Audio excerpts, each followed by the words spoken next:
الحمد لله نحمده ونستعينه ونستغفره ونؤمن به ونتوكل عليه ونعوذ بالله من شرور أنفسنا من يهده الله فلا مضل له ومن يضلله فلا هادي له ونشهد أن لا إله إلا الله وحده لا شريك له ونشهد أن محمدا عبده ورسوله أما بعد فأعوذ بالله من الشيطان الرجيم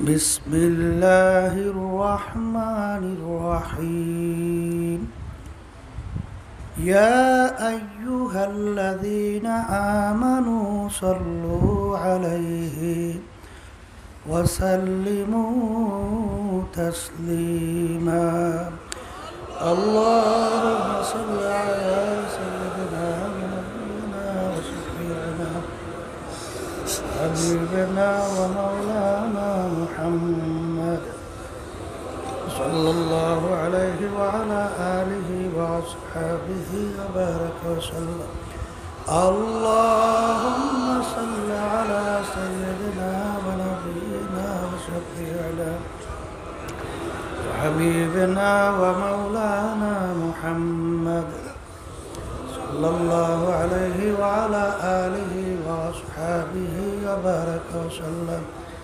اللهم صل على سيدنا ونبينا وشفيعنا وحبيبنا ومولانا محمد صلى الله عليه وعلى آله وأصحابه وبارك وسلم أعوذ بالله من الشيطان الرجيم بسم الله الرحمن الرحيم قل إن صلاتي ونسكي ومحياي ومماتي لله رب العالمين صدق الله العظيم وقال رسول الله صلى الله عليه وسلم إنما الأعمال بالنيات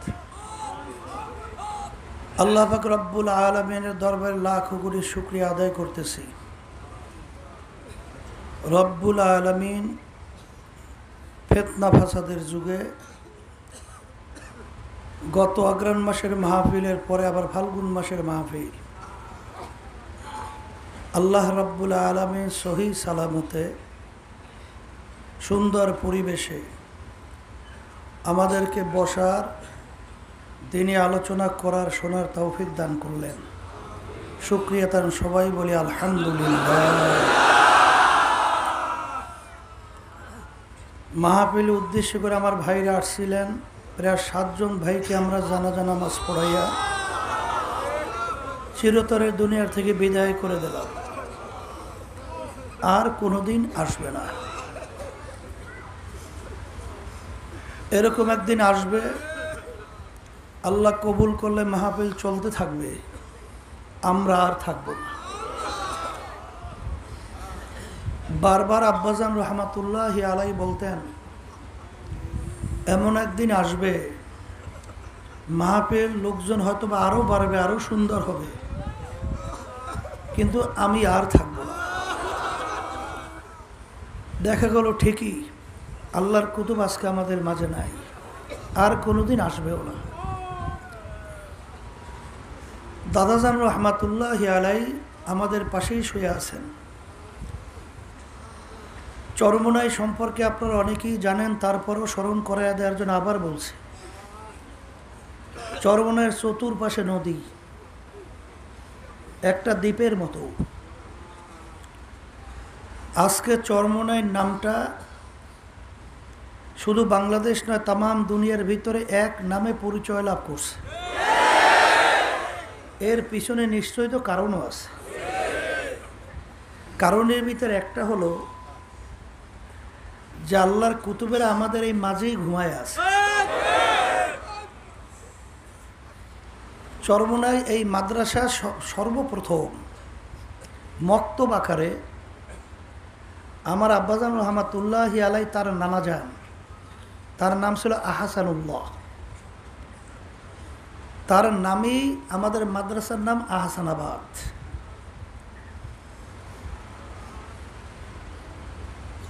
তিনি প্রথম মক্তবা আকারে শুরু করে তিনিও আমাদের এই বাম দিকে উত্তর দিকে তিনি শুয়ে আসছিলেন, নদী কবরে ভেঙে গেছে। এরপরে চরমোনাই এই তরিকা মাহফিল দরবার এটা শুরু করে গেছিলেন আমার দাদাজান রহমাতুল্লাহ আলাই। এর ধারাবাহিকতায় মাহফিল সহ কার্যক্রম পরিচালনা করছিলেন আমার আব্বাজান রহমাতুল্লাহ আলাই, ফজলুল করিম রহমাতুল্লাহ আলাই। তার ধারাবাহিকতা আজকে চলছে। আমরা যারা খাদিমিনরা আছি আমরাও চেষ্টা করতেছি আল্লাহর কুতুবদের যে চিন্তা চেতনা এবং তাদের যে নিয়াত ছিল, অন্য অন্য জায়গায় অরস হয়, কিন্তু চরমোনাইতে আমরা অরস করি না, আমরা মাহফিল করি। ওরস শব্দের অর্থ তো খুশি, কিন্তু চরমোনাইতে এখানে খুশির জায়গা না, এখানে কান্দাকাটির জায়গা। অনেকে আমাদেরকে জিজ্ঞেস করে, হুজুর আপনাদের অরস কবে? আমরা বলি তো আমরা তো অরস করি না, আমরা তো মাহফিল করি। তা চরমোনাই মাহফিল প্রতিষ্ঠিত আল্লাহর কুতুবরা কেন করে গেছেন? দেখলাম রাস্তায় আসার সময় এবং সামনে এখন লক্ষ্য করতেছি বেশিরভাগই লোক মনে হয় যেন সব নতুন আসছে। আবার নতুন আমার যুবকদের সংখ্যা আল্লাহর মতো অনেক মনে হইতেছে। আর আল্লাহর খাস মেহরবানি, যুবকরা যখন দিনদার হয় তখন ওই সমাজ দেশ আল্লাহর মতো পরিবর্তন হয়ে যায়। কেন যুবকদের মাধ্যমেই তো যত ধরনের একটা উত্থান পতনের ইতিহাস। এদিন আল্লাহ রসুল সাল্লাল্লাহু আলাইহি ওয়াসাল্লাম যুবকদের ব্যাপারে দোয়া করছিলেন। যুবকরা আবার ইসলামের সহযোগিতা করছে, আমার সহযোগিতা করছে। তা আল্লাহ কবুল করুক আমার যুবক বাজানদেরকে, বিশেষ করে আমার মুরব্বীদেরকে যারাই আসছেন। চরমোনাই মাহফিল কেন আল্লাহর কুতুবরা প্রতিষ্ঠিত করে গেছেন, আজকে উদ্বোধনী আলোচনায় আমাদের নিয়াতকে সহি করে নিতে হবে। আমরা এখানে আসলাম কেন, আর মাহফিলে বা কোন উদ্দেশ্যে? আমাদের চরমোনাইতে মাহফিলে স্বাভাবিকভাবে কোনো খাওয়া দাওয়ার ব্যবস্থা আমাদের মাহফিলের পক্ষ থেকে, আমাদের ইন্তেনজিমের কমিটির পক্ষ থেকে এটা কিন্তু আমরা করি নাই। কথাটা বোঝেন নাই? এই তাই সেই হিসাবে আব্বাজান রহমতুল্লাহ বলতেন চরমোনাই মাহফিলে আজকে অনেকে তো আপনারা যারা 1 নম্বর মাঠে আছে আপনারা তো দেখেন না, এই প্রথম মাঠটা কিন্তু আমাদের এই 4-5টা মাঠের ভিতরে সবচেয়ে ছোট মাঠ। প্রায় 7,000-এর একটু বেশি কম এখানে খুঁটি লাগানো আছে। এবার 2 নম্বর মাঠে এর চেয়ে বেশি খুঁটি লাগানো আছে, 3 নম্বর মাঠে এর চেয়ে বেশি খুঁটি লাগানো আছে, 4 নম্বর মাঠে প্রায় 11,000-এর উপরে খুঁটি লাগানো আছে।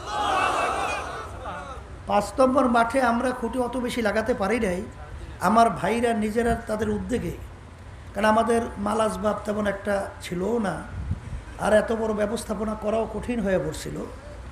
কেন এত মাইক লাইট সহ শামিয়ানা সহ, আর এবছর আকস্মিক হঠাৎ পানি উঠা অনেক ক্ষতি হয়ে গেছে, আমাদের অনেক চট নষ্ট হয়ে গেছিলো, আরও অনেক মালামালও নষ্ট হয়েছে, মেডিকেল সহ আমাদের মাইকের সরঞ্জামাদি অনেক কিছুই ক্ষতিগ্রস্ত হয়েছে। তা আল্লাহ হেফাজত করবেন। আমরা সাধ্য অনুযায়ী চেষ্টা করছি, তারপরেও আপনারা যেন একটু রৌদ্রের থেকে একটু ছায়ায় বসতে পারেন কোনো ক্রমে। এরপরে আমার অনেক ভাইরা আজকে রৌদ্রের ভিতরে বসা আছে। মাহফিল সবেমাত্র উদ্বোধন এখন শুরু হইল আলহামদুলিল্লাহ, কিন্তু আরও প্রায় 1-2 দিন আগেই কিন্তু এই 4-5টা মাঠ সব ভইরা তারপর এর বাহিরেও কিন্তু ঘরে বাইরে উঠানে সব জায়গায় আলহামদুলিল্লাহ আমার ভাইরা কষ্ট করে সেখানে তারা বসছে। তা যাই হোক, তাদের জন্য দোয়া করেন। এই মাহফিলের বরকত জন্য আল্লাহ সবার ভিতরেই আল্লাহ দান করেন। তো এত কষ্ট কইরা ঠিকমতো এখানে প্রস্রাবের জায়গাও কিন্তু অত সুন্দর পরিবেশ নাই, পানি খাওয়ার ব্যবস্থা অত সুন্দর আমরা করতে পারি নাই। এরপরে তো আরও সমস্যাদের কোনো শেষ নাই।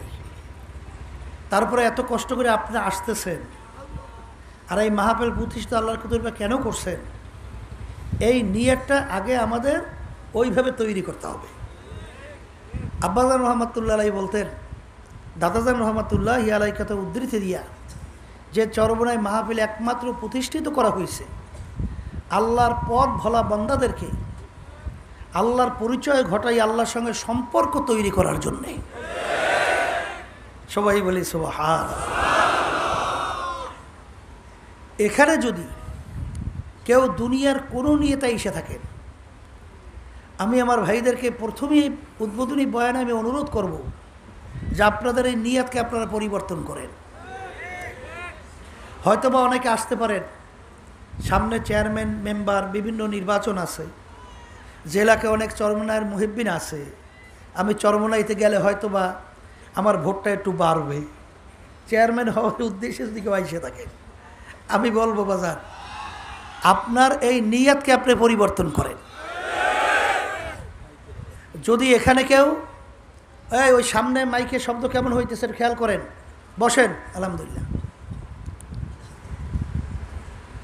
যদি কেউ ধনী হওয়ার উদ্দেশ্যে আইসে থাকেন, কেস কামারিতে পড়ছেন যে আমার কেস কামারি থেকে যে আমি মুক্তি পাই কিনা, বিভিন্ন রোগ ব্যাধিতে ভুগতেছি, দেখো না যাওয়ার পরে আমার রোগ ব্যাধি ভালো হয় কিনা, আমি বিভিন্ন ধরনের ওই ব্যবসা বাণিজ্যের সমস্যায় আছে, দেখো না যাওয়ার পরে একটু ব্যবসায় বরকত হয় কিনা, এরকম কোনো দুনিয়ার যদি কোনো নিয়াত থাকে, প্রথমে আমি বলবো আমার বাজানদেরকে যে এই নিয়াতকে পরিবর্তন করেন।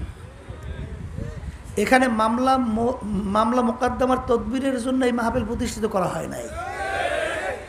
এখানে ধনী হইবেন, বিভিন্ন দুনিয়ার মাকসাদ পুরা হবে, এই উদ্দেশ্যে মাহফিল প্রতিষ্ঠিত করা হয় নাই।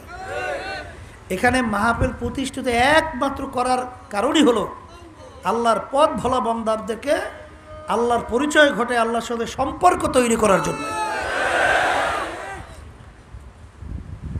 যদি কেউ দুনিয়ার কোনো উদ্দেশ্যে আইসেও থাকেন, আমি আমার ভাইদেরকে বলবো যে এখন নিয়াত পরিবর্তন করেন।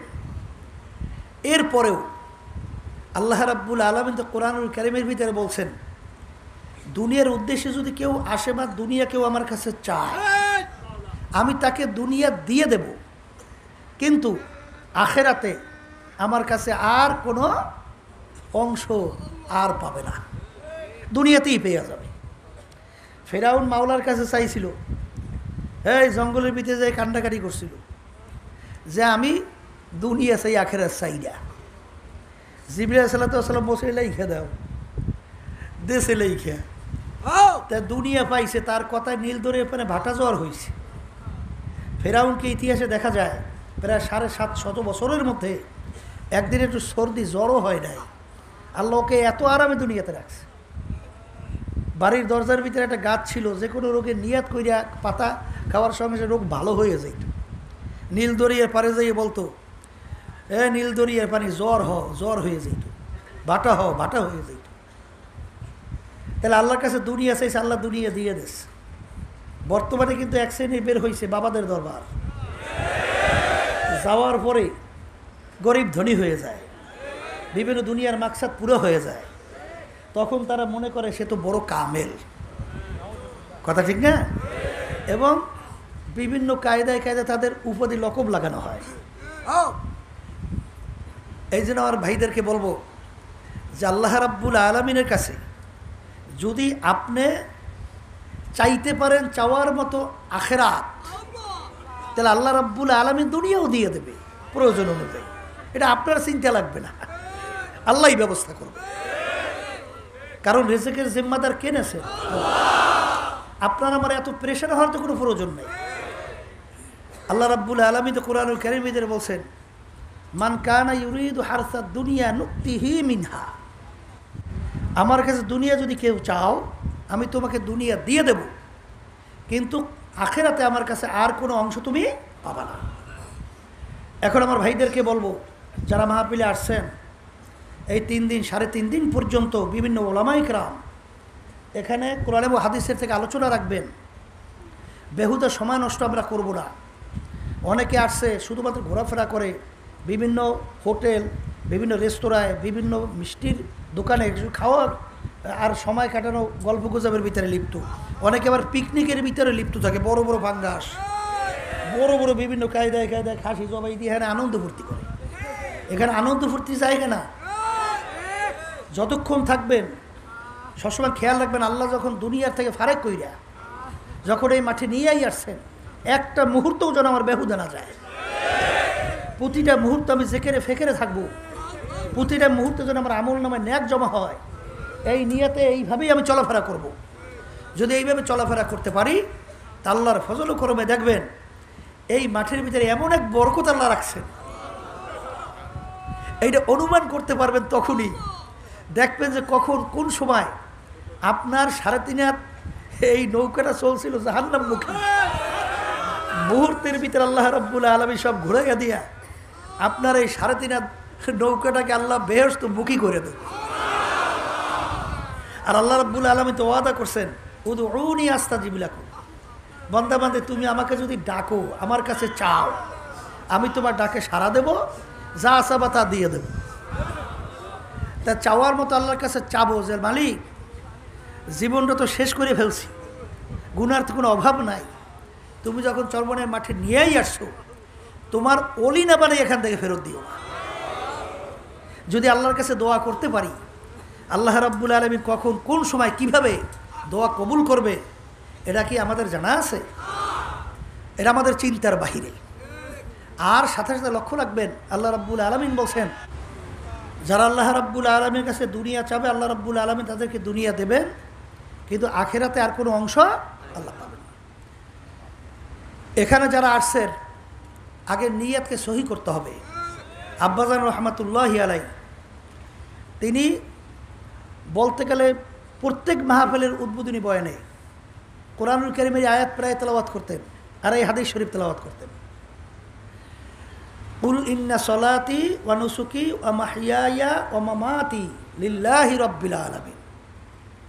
আল্লাহ রাব্বুল আলামিন বলছেন, হে রাসূল আপনি বলে দেন, তোমার নামাজ, তোমার রোজা, তোমার বাইচে থাকা, তোমার মইরা যাওয়া, এক কথায় তোমার সমস্ত কার্যক্রম যাহা কিছু তুমি করো, একমাত্র আল্লাহ রাব্বুল আলামিনের রাজি খুশির উদ্দেশ্যেই আমি করি, এবং আল্লাহ রাব্বুল আলামিনকে রাজি খুশির উদ্দেশ্যেই আমি করব। এইভাবে আমরা নিয়াত কইরা, আল্লাহওয়ালারা বাজারে বাজার করে, এই ক্ষেত খামারে কাজ করে, কি করে না? কি জোরে বলেন, করে না? এই আল্লাহওয়ালাদের সমস্ত অন্যান্য দুনিয়ামুখী লোকদের যে কার্যক্রম তাও সব তারা করে, কিন্তু তাদের নিয়াতটা হলো কোন কাজে আল্লাহ বেজার আর কোন কাজে আল্লাহ খুশি। যে কাজে আল্লাহ খুশি আমার হুঁশ থাকতে সেই কাজ ছাড়বো না, আর কোন কাজে আল্লাহ বেজার সেই কাজ আমি করব না। অনেকে আমার কাছে আইসে বলে, হুজুর দোয়া করে। কি দোয়া? বলো ওইটা কোনটা, ওইটা একটু কয়েক দিয়ে থামাই দে। হুজুর এই সারাদিন দোকানপাট কাজ করি, হুজুর ব্যবসা বাণিজ্য করি, দিনের কাজ মনে করতেই পারি না। আমি বললাম, আপনি কী বললেন? আপনি দোকানপাট এই দোকান এই চালান, ব্যবসা করেন, আপনি মনে করছেন কি এটা দুনিয়ার কাজ? না, এটাও কিন্তু ইবাদত, এটাও কিন্তু আখিরাতের কাজ। কেন হালাল রিজিক কামাই করা এটা ফরজ না? আপনি দোকানদারি করতেছেন, আপনি মাপে কম দেবেন না, মালের ভিতরে ভেজাল ঢুকাবেন না। আপনি সঠিক যদি ব্যবসায়ী হতে পারেন, প্রতিটা মুহূর্তে আপনার আমল নামার ভিতরে নাকি জমা হতে থাকবে। আপনি খেতে কামারে কাজ করতেছেন, আপনি হালাল রিজিক কামাই করার জন্য আপনি কাজকর্ম করতেছেন। কাল আল্লাহ রাব্বুল আলামিন কি বলছেন? ফাইদা কুদিয়াতিস সালাতু ফান্তাশিরু ফিল আরদ ওয়াবতাগু মিন ফাদলিল্লাহ। ওয়াযকুরুল্লাহা কাসীরা। এখানে আল্লাহ রাব্বুল আলামিন বিশেষ করে জুমার নামাজ আদায় করার পরে তোমরা হালাল রিজিক কামাই করার উদ্দেশ্যে যখন নাকি তোমরা জমিনের ভিতরে নামো, ওর ভিতরেও আল্লাহর জিকির তোমরা বেশি বেশি পরিমাণে করো। আপনি খেতে কাজ করতেছেন, কিন্তু আপনার খেয়ালটা থাকতে হইবে যে আল্লাহ আমার দিকে চাই আছে। আপনি ব্যবসা বাণিজ্য করতেছেন, আপনার খেয়ালটা থাকতে হবে আল্লাহ আমার দিকে চাই আছে। আপনি বিভিন্ন ধরনের কার্যক্রম পরিচালনা করবেন, খেয়ালটা রাখতে হইবে আল্লাহ আমার দিকে চাই আছে। দুনিয়ার কাজ কি বন্ধ থাকবে? কিন্তু এক ধরনের বর্তমানে বের হয়েছে সংসারাদি বাদ দিছে। সংসারাদি ঠিকমতো ঘরে খাওয়া পাওয়াও নাই, বাচ্চাদের ঠিকমতো খোরপোশের ব্যবস্থা মানে খাওয়া দাওয়ার ব্যবস্থাও করে না। ওদিকে সে দরবেশ বিভিন্ন জায়গায় ঘুরে বেড়ায়, বিভিন্ন জায়গায় খুব হালাত দেখায়। এই এটা কি ইসলামের ভিতরে জায়েজ আছে? না মিগুয়াম কে আজ দুনিয়া জুদাবাস বাহার কার কে বাসি বা খোদাবাস। আল্লাহ কিন্তু বলেন নাই যে তুমি দুনিয়ার সমস্ত কার্যক্রম, এই বিবি বাচ্চা বিবাহ সাথে সব বাদ দিয়া তুমি জঙ্গলে যে আমার ইবাদত করো। রোহবানিয়া যেটাকে বলা হয়, বৈরাগ্যতা যেটাকে বলা হয়, এক কথায় এইটাকে ইসলামের ভিতরে জায়েজ আছে? হ্যাঁ, আল্লাহ রসুল সাল্লাল্লাহু আলাইহি ওয়াসাল্লাম কি নিজে কাজ করেন নাই? কথা কন না কা? আল্লাহ রসুল সাল্লাল্লাহু আলাইহি ওয়াসাল্লাম বিবাহ শাদী করেন নাই? আল্লাহ রসুল সাল্লাল্লাহু আলাইহি ওয়াসাল্লাম কি বিবি বাচ্চা ছিল না? আল্লাহ রসুল সাল্লাল্লাহু আলাইহি ওয়াসাল্লাম কি ব্যবসা বাণিজ্য করেন নাই? তাহলে সব কাজই তো আল্লাহর হাবিব করছেন, সাহাবায়ে কেরামরাও করছেন। কিন্তু এক শ্রেণী বর্তমান আছে, হুজুরে যখন ব্যবসা করে তখন করে ব্যাপারটা হুজুরে ব্যবসা করে কা? হ্যাঁ, মনে করছে ব্যবসাটা দুনিয়া না, ব্যবসাটাও আখিরাত। কিন্তু খেয়াল রাখতে হবে যে ব্যবসার ভিতরে তোমার যেন ভেজাল না ঢোকে, আর শুধুমাত্র টাকা কামাই করবা, সম্পদ কামাই করবা, এই চিন্তাটা যেন না থাকে। আমি ব্যবসা করতেছি, তাও আল্লাহর হুকুম পালন করতেছি। কি কথা ঠিক কিনা? এই জন্য আমার ভাইদেরকে বলবো যে নিয়তটাকে আমরা প্রথম পরিবর্তন করব। আমি যাহা কিছু করবো একমাত্র কাকে রাজি খুশির উদ্দেশ্যে। এই জন্য একবার আল্লাহ রসুল সাল্লাল্লাহু আলাইহি ওয়াসাল্লাম বুখারী রহমাতুল্লাহি আলাই, বুখারী শরীফ, কোরআনুল কারীমের পরেই সমস্ত মুহাদ্দিসিন কিরাম একমত, দুনিয়ার ভিতরে কোরআনুল কারীমের ভিতরে সহিহ কিতাব, তার নাম হলো বুখারী শরীফ। এই বুখারী শরীফের ভিতরে তিনি প্রথম বাব আছে বাবুল ওয়াহি, কিন্তু তিনি হাদিস বয়ান করে নিয়াতের, বাবের সঙ্গে কোনো সম্পর্ক নাই। তিনি এই হাদিস বয়ান করলেন। মিশকাত শরীফ প্রথম হাদিস, এই হাদিস নিয়ে আসছেন, ইন্নামাল আমালু বিন নিয়াত। সমস্ত ওলামায়ে কেরামদের একমত, মুহাদ্দিসিন কিরাম একমত, শক্তিশালী সনদ, এটা মুতাওয়াতির হাদিস। এই ভিতরে কোনো কিলোকাল, কোনো একটু টুডেফাটাও কারো কোনো কিলোকাল নাই। কথা ঠিক না? আল্লাহ রাসূল সাল্লাল্লাহু আলাইহি ওয়াসাল্লাম হাদিস বলেন, ইন্নামাল আমালু বিন নিয়াত, তোমার সমস্ত কাজের ফলাফল। বসেন, খালি নারায়ে তাকবীর স্লোগান দিতে আছেন। ওখানে মাইকের লোকজন নাই, ওরা গেছে কই? ওখানে তো একটু আগেও তোখানে শব্দ করছে, ওখানে দেখো। বসেন, তোমার সমস্ত কাজের ফলাফল নির্ভর করবে একমাত্র তোমার নিয়াতের উপরে। কথা ঠিক না? আল্লাহ রাসূল সাল্লাল্লাহু আলাইহি ওয়াসাল্লাম হাদিস সামনে বয়ান করছে, ইন্নামাল আমালু বিন নিয়াত ওয়া ইন্নামা লিইমরিইম মা নাওয়া ফামান কানাত হিজরাতুহু ইলাল্লাহি ওয়া রাসূলিহি ফাহিজরাতুহু ইলাল্লাহি ওয়া রাসূলিহি। আল্লাহ সাল্লাল্লাহু আলাইহি ওয়াসাল্লাম বলতেছেন, তোমরা যে হিজরত করতেছো মক্কা শরীফ থেকে মদিনা শরীফ, অথবা আপনারা বাড়ি থেকে বিভিন্ন জায়গা থেকে হিজরত করে চরমনাইতে আসছেন। কথা ঠিক না? আল্লাহ রাসূল সাল্লাল্লাহু আলাইহি ওয়াসাল্লাম বলতেছেন স্মরণ করায় দেওয়ার জন্যে, যে তোমরা যে হিজরত করতেছো, যদি হিজরতের উদ্দেশ্য আল্লাহ এবং আল্লাহর রসুলকে রাজি খুশির উদ্দেশ্য হয়, তোমরা আল্লাহ এবং আল্লাহর রসুলকেই পেয়ে যাবা। আর যদি তোমাদের হিজরতের উদ্দেশ্য হয় কোনো মেয়েকে বিবাহ করার উদ্দেশ্যে অথবা কোনো দুনিয়া পাওয়ার উদ্দেশ্যে, তাহলে তোমার হিজরতটা মেয়েকে বিবাহের জন্যই হবে, আর দুনিয়াই পাইয়ে যাবা। আল্লাহ এবং আল্লাহর রসুলের কাছে এর বিনিময়ে তোমরা কিছু পাবা না। আপনারা চরমনাইতে যারা আসছেন, টাকা পয়সা খরচ কইরা এই এত কষ্ট করে সারা রাত্র সজাগ অনেক রয়েছেন, এই কষ্ট করে এখানে আসছেন, ঠিকমতো বসতেও ঠিকমতো পারেন নাই। যদি অন্য কোনো নিয়াত থাকে, আমি এবার ভাইদেরকে প্রথম বলবো, যেখানে কোনো মামলা মোকদ্দমার তদবির দেওয়া হয় না, আব্বাজান রহমতুল্লাহি আলাই তিনি কোনো তাবিজ, কোনো ঝাড়ফুঁক এবং কোনো তাদবীরের তিনি শিখেও না, দিতেও না, আমরাও জানি না। কারণ হুজুর পানিতে অনেক সময় ফু দেন, এখন অনেকে নিয়ে আসে হুজুর একটু পানিতে ফু দিয়ে দেন, কোরআন কারীম তেলাওয়াত করে একটু ফু দিয়ে দিই, কী হইবে না হইবে আল্লাহ জানে। কথা ঠিক না? ওই তদবির আমরা শিখেও না, আর শিখতেও যাই নাই, আর এটা উদ্দেশ্যও না। এই জন্য আব্বাজান রহমান কোনো তদবিরও জানতেন না। কথা ঠিক না? আর দোয়া মুখ খুলে এবাদত, এবাদতের মূল হলো দোয়া। এই কোরআন কারীম তেলাওয়াত করিয়া, এই সূরা ফাতিহা তেলাওয়াত করিয়া ফু দিয়ে দেই, কি হইবে না হইবে আল্লাহ ভালো জানে। ওই একটা কথা আছে না, নিয়ত দেখেন। একজনে নিয়ে গেছে যে হুজুর আমার বাচ্চা কাছে হইবে, হুজুর একটু একটু তাড়াতাড়ি তাবিজ লিখে দেন। হুজুর তাবিজ লিখতে পারে না, এখন হুজুর লেখতে আছে যে এইটা নিয়ে লাগাইয়ে দিও। কি লেখছে যে আল্লাহ তোমার বন্দায় তো ছাড়ে না, তো এখন আমি তো লিখতেও জানি না, তাবিজ টাবিজ জানিও না, এখন আমি লিখে দিলাম, তুমি বুঝো আর তোমার বন্দায় বুঝো। এই এরপর আরেকটা কথা লাগছে, এখন বাচ্চা ওই পারুক না ওই পারুক, তুমি বুঝো। এখন এর লিখে দিয়েছে, তাবিজ দিয়েছে দিয়ে লাগাইয়া, লাগালে সঙ্গে সঙ্গে আল্লাহর ফজলে বাচ্চা খালাস। এখন ওই তাবিজ এমন ক্রিয়া, যাকে নিয়ে দেয় সঙ্গে সঙ্গে খালাস। এখন সবাই আশ্চর্য হয়ে গেল, ব্যাপার কি, এ কোন বরকতি তাবিজ? খুইলে দেখে যে এর ভিতরে লেখা মাইনে জানতা ও নেই সরতা, তু জানা ওর তারা বন্দা। বাবুদ আমি কিছু জানি রে, বন্দা ছাড়ে না, আর তুমি বুঝার তোমার বন্দা বুঝো। এর ব্যাপারটা কি, যখন নাকি লেখাটা লেখছে তখন দিলটাকে পুরাপুরি আল্লাহ মুখী করে আল্লাহর উপর সুপর্দ করে, যে আল্লাহ আমি তোমার উপর সুপর্দ করে দিলাম, এখন তুমি বুঝার তোমার বন্দায় বুঝুক, এখন তোমার বন্দা ছাড়েই না, আর আমি কি করবো, আর তুমি বোঝার তোমার বন্দায় বুঝুক। এই জন্য এখানে কোনো তদবিরের জায়গাও না। আমি প্রথম পর্যায়ে আল্লাহর রাস্তায় আপনাদেরকে অনুরোধ করব, এরকম কোনো তদবিরের চিন্তায় এখানে আসলে এটা ভুল করছেন, এখনই নিয়াত পরিবর্তন করে।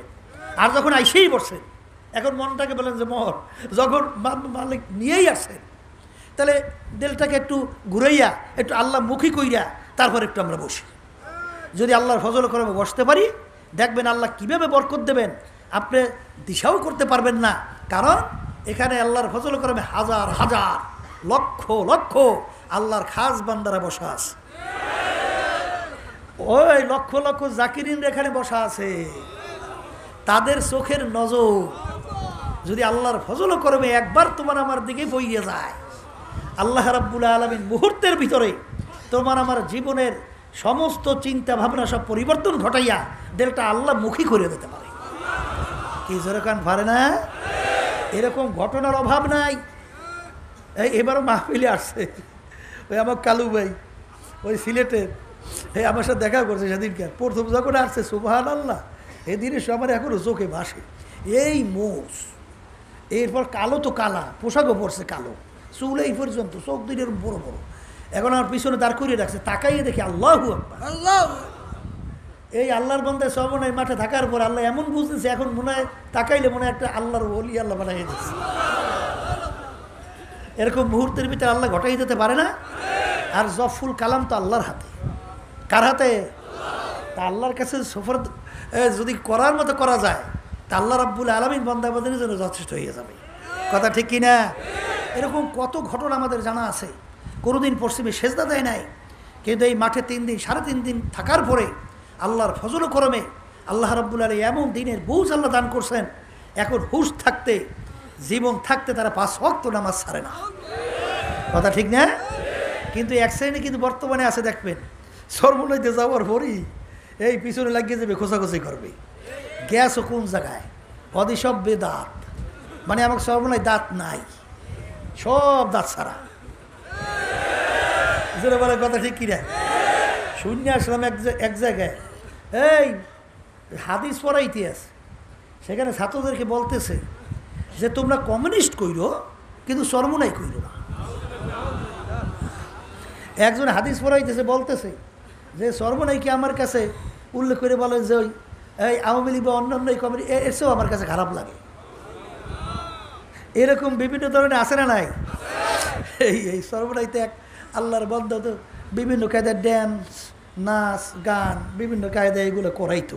বোঝেন না, এক কথায় মহিলা নাচানাচি করাইতো, শয়তানি বদল যত সব করাইতো।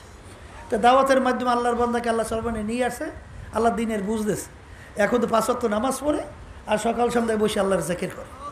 এখন একজন গেছে, যাইয়ে বলতেছে, এই জোরে জোরে জিকির জায়েজ নাই, করো কি? একাত্রিত হয়ে জিকির জায়েজ নাই, করতেছো কি? মসজিদের ভিতরে জিকির জায়েজ নাই, করতেছো কি?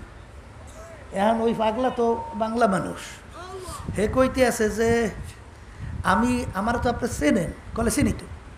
আমি যে সেমরি সুমরি নাচাইতাম হ্যাঁ কি আপনি জানেন? কলে হ্যাঁ জানি। কলে যে আমি এলাকার ভিতরে সবচেয়ে একটা খারাপ মানুষ, বিভিন্ন কায়দায় ছিলাম, তা তো জানেন? কলে তা তো জানি। কলে তখন যে আপনাকে আমি দাওয়াত দিয়েছিলাম তা মনে আছে? কলে হ্যাঁ হয়তো মনে আছে। কল তো আমার খাওয়া নামে আমার বাড়ি খাইছিলেন তা মনে আছে? কল তো তা মনে আছে। হাদিয়ে দিয়েছিলাম যে পকেটে লইছিলেন, হ্যাঁ মনে আছে। কলে হ্যাঁ তো মনে আছে। তখন বলে তখন তো আপনি একটু আমাকে বলেন নাই যে তুমি এই সেমরি নাচাইও না, তুমি এই গান বাজনা কইরো না, তুমি এই সন্ত্রাসী কার্যক্রম কইরো না, তুমি এই চাঁদাবাজি কইরো না। তখন তো বলেন নাই। তখন তো আপনি খুব আমাকে সুন্দর খাইছেন, ও হাদিয়েও পকেটে লইছেন।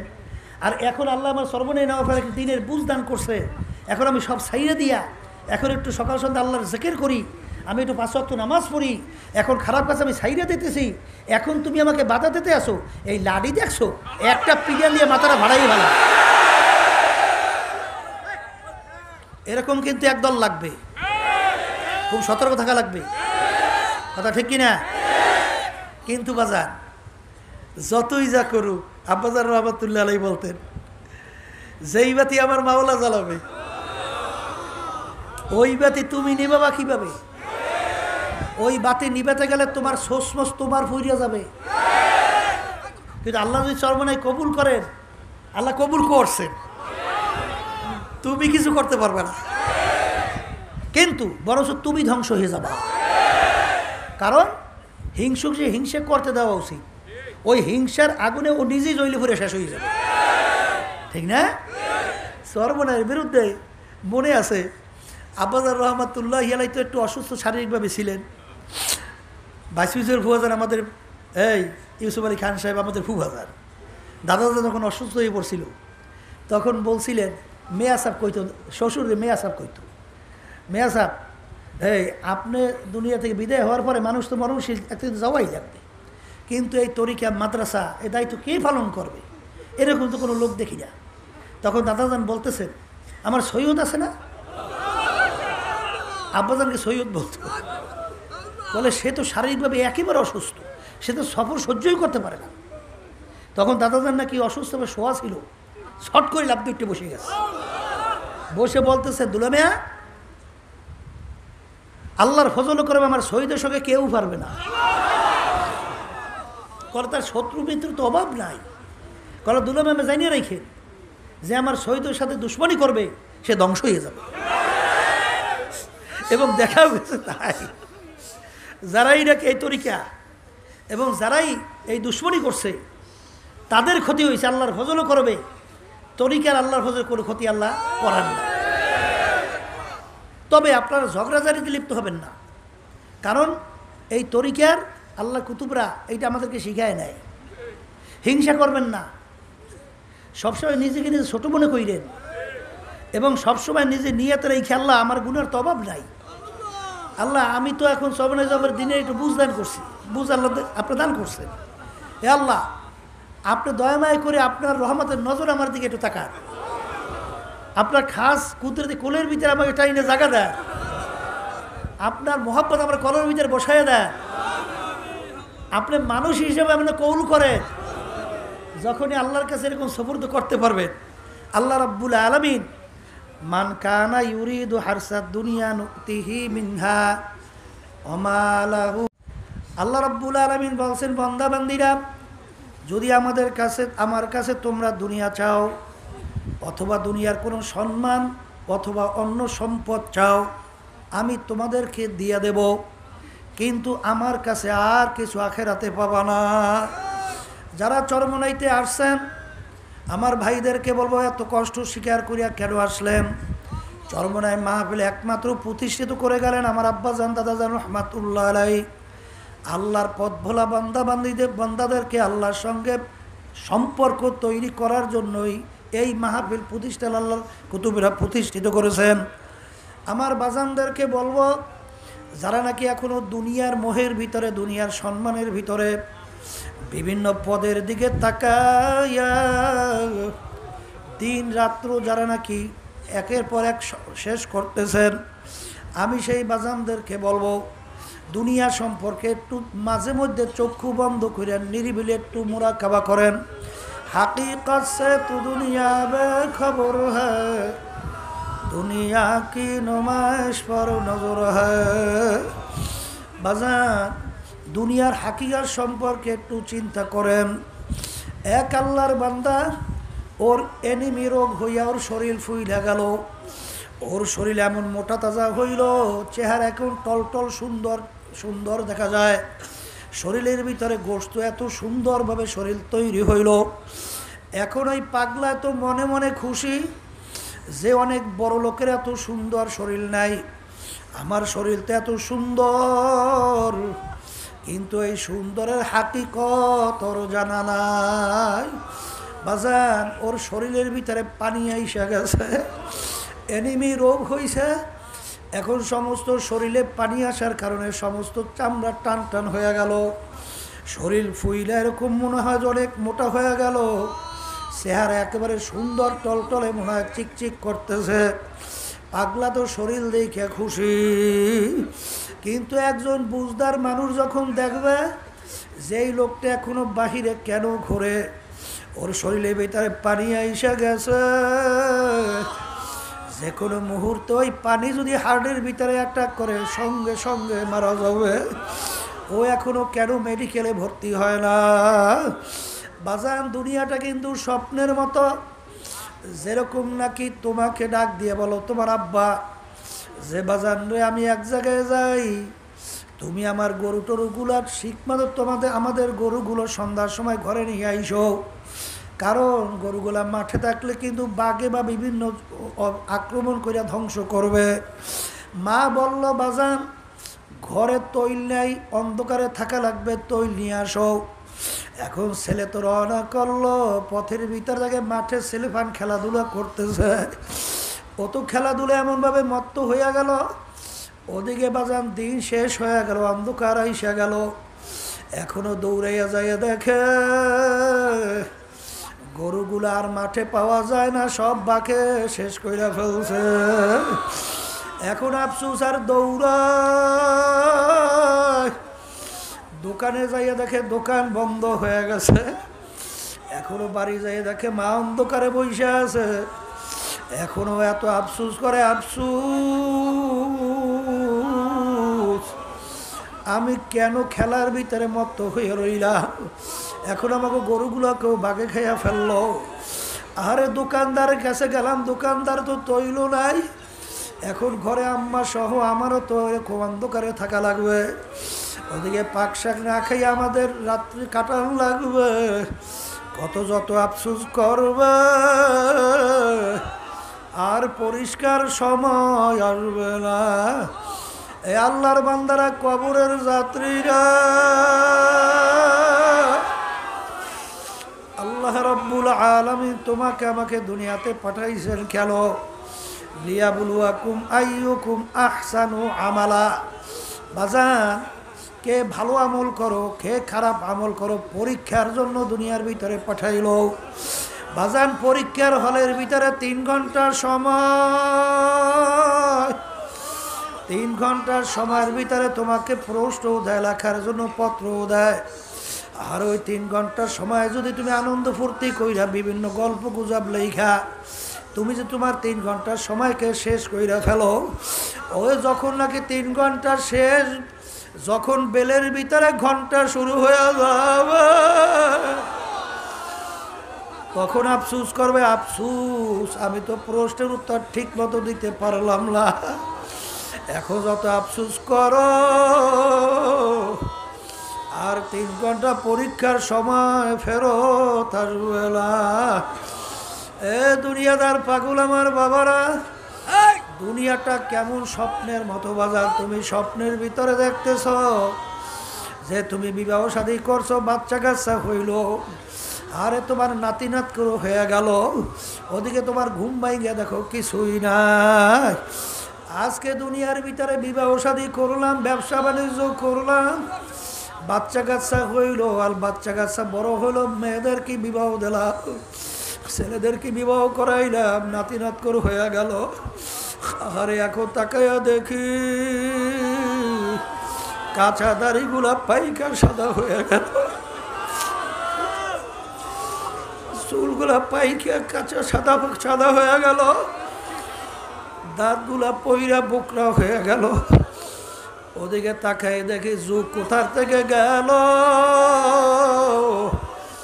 কোথার থেকে রাত্র গেল, কোথার থেকে দিন গেল। এখন যতই আফসোস করি কোনোদিন আর জওয়ানি ফেরত আসবে না। এ দুনিয়াদার পাগল আমার বাবারা, এ কবরের যাত্রীরা, কে কখন কোন সময় রওনা করব কারো কিন্তু জানাই নাই বাজান। আমার বাজানরা আসছিল চরমনায় মাহফিলে, এর ভিতরে 60 জনকে জানাজা পড়াইয়া বিদায় করে দেওয়া। এর আমি বাড়ি পর্যন্ত যাইতে পারবো এরকম তোমারও জানা না।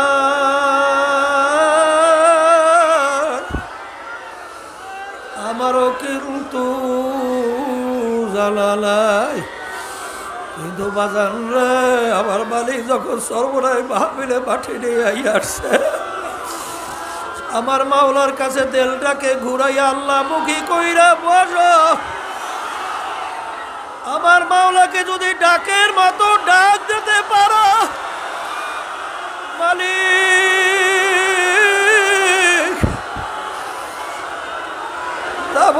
তোমার দরবারে হাজির।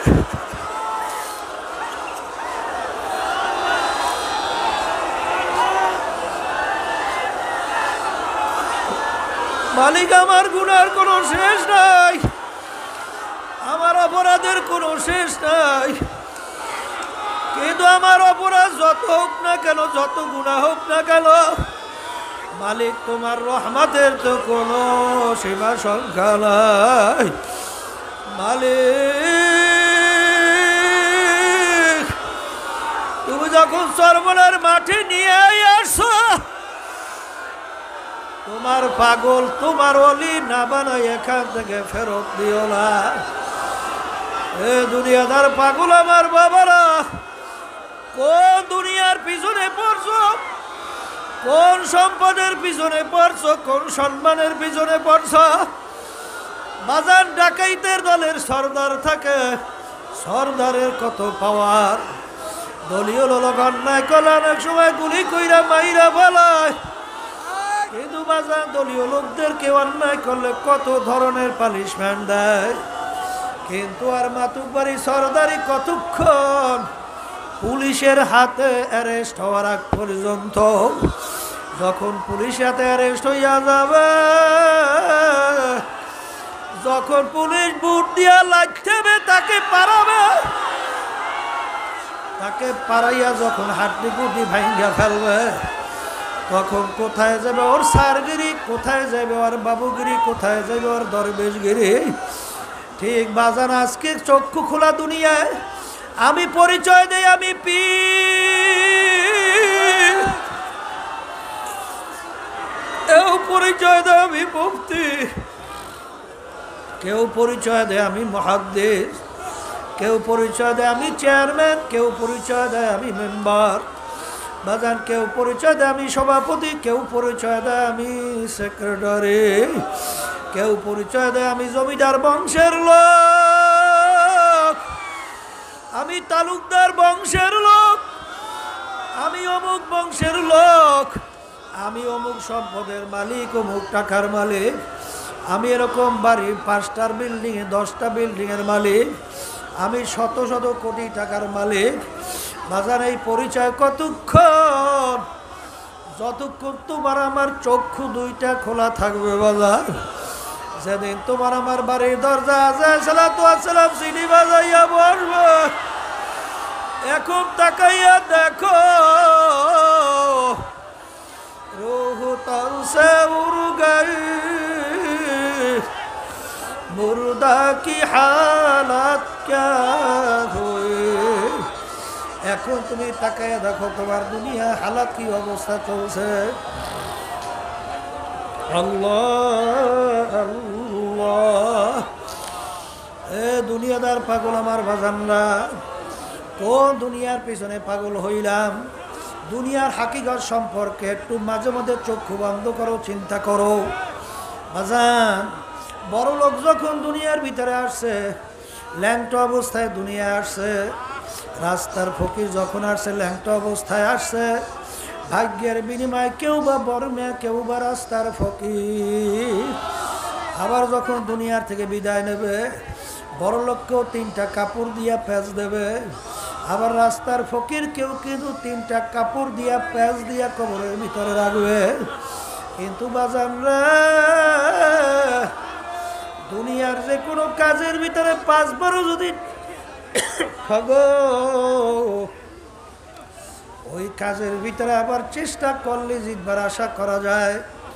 কিন্তু কবরের যাত্রীরা যদি দুনিয়ার থেকে বিদায় নিয়ে একবার কবরে যাই আখেরাতের ব্যাপারে ঠইগা বসো, আর দ্বিতীয়বার দুনিয়াতে এসে আপিল কইরা জিতবার কিন্তু আর আশা নাই। এই জন্য আমার বাজানদেরকে বলবো, বাজান যখন আমার মালিক মাহফিলে নিয়ে আসছে, এই এখন ফাল্গুন মাসের মাহফিল উদ্বোধনী বয়ানের মাধ্যমে আল্লাহর ফজলে শুরু হয়ে গেল। বাজান বেহুদা সময় নষ্ট কইরো না বাজার, সবসময় জেকেরে ফেকেরে থাইকো। এত বড় জামাতে নামাজ ছাইরো না রে বাজার। অনেকে অবহেলায় নামাজ ছাইরা দাও। সুন্নাত তরিকার উপরে চলো বাজার, নিয়ম অনুযায়ী না কামাই যাতে হয় সব কাজগুলা করতে থাকো। খবরদার তোমার ব্যবহার আচরণে কেউ যেন কষ্ট না পায় বাজান, এরকম খেয়াল কইরা চলতে থাকো। আর সবসময় নিজেকে নিজে ছোট মনে কইরা চলো। দেখবা আল্লাহ রাব্বুল আলামিন তোমাকে আমাকে তার খাস মেহেরবানিতে, তার খাস কুদরতি কোলের ভিতরে, তার খাস কুদরতি নজরের ভিতরে নিয়ে নেবে। আল্লাহুম্মা আমিন। আল্লাহ আপনি চাইয়া দেখে, আল্লাহ আপনি মাটির দিকে চাইয়া দেখে। মালিক বাড়িঘর ফালাইয়া, সমস্ত কাজকর্ম ফালাইয়া মালিক আপনার বান্দারায় মাহফিলে উপস্থিত হয়ে গেল।